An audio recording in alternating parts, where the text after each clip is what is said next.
जय श्री कृष्णा दोस्तों, आर के फेम वाइस में आप सभी का स्वागत है।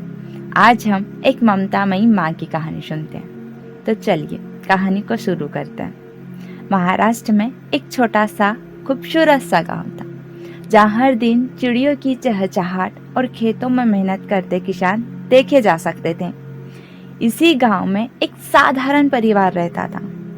परिवार के मुखिया रामू और उनकी पत्नी कमला अपनी 10 साल की बेटी सिंधु को लेकर बेहद चिंतित थे। समाज का दबाव इतना था कि उन्होंने सिंधु का विवाह एक 30 वर्षीय व्यक्ति से कर दिया। वह अमीर और रौबदार था, लेकिन उसका दिल स्वार्थी और पत्थर जैसा था। सिंधु मासूम और सरल थी। शादी के बाद सिंधु ने अपनी पूरी जिंदगी को परिवार के लिए समर्पित कर दिया, लेकिन यह रिश्ता सुखद नहीं था। उसके पति ने हर तरह से उसका शोषण किया और अंततः एक झूठे आरोप के चलते जब वह 9 महीने की गर्भवती थी, उसे घर से निकाल दिया। उस समय उसकी स्थिति इतनी दयनीय थी कि उसने गायों के बाड़े में अकेले ही अपनी बच्ची को जन्म दिया। इसके बाद उसके पास कोई सहारा नहीं था।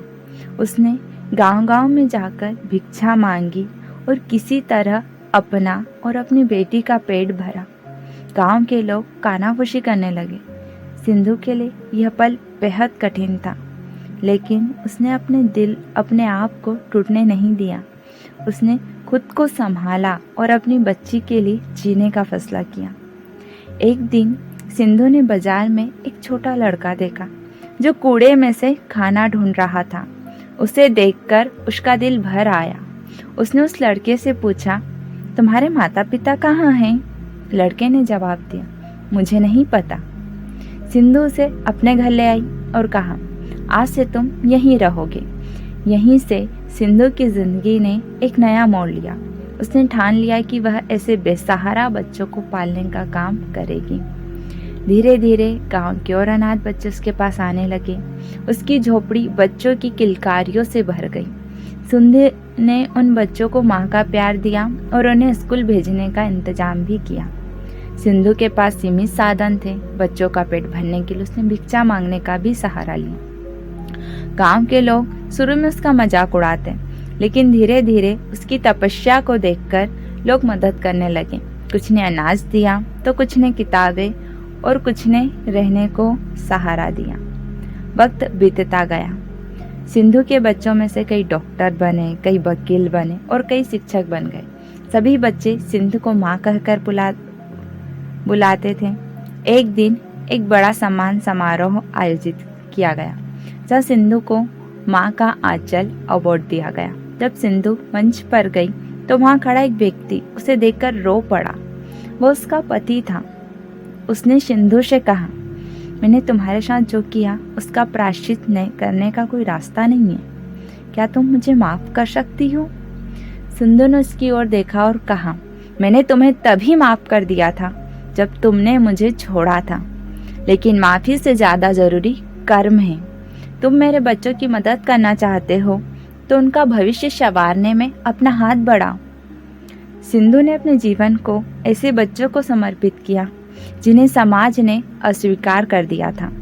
आज सिंधु का अनाथालय सिर्फ एक जगह नहीं, बल्कि एक आंदोलन बन चुका था, जहां प्यार, शिक्षा और समानता के माध्यम से बच्चों का भविष्य संवारा जा रहा था।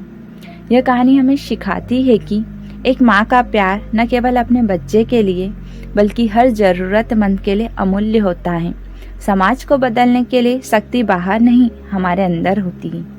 यह कहानी सिंधुताई शपकाल की है, जिन्हें लोग सिंधुताई या माझी आई के नाम से जानते हैं। सिंधुताई कहती है कि हमारी समस्याएं हमें तोड़ने नहीं, बल्कि संवारने के लिए होती हैं। उनका जीवन नारी ऊर्जा का एक ज्वलंत उदाहरण है। और इसी के साथ जय श्री कृष्णा दोस्तों। अगर आपको भी ऐसी फीमेल इंस्पायरिंग स्टोरीज अच्छी लगती है तो आप भी आर के फेम वाइस को लाइक करें, शेयर करें और सब्सक्राइब करके बेल आइकन को प्रेस करें।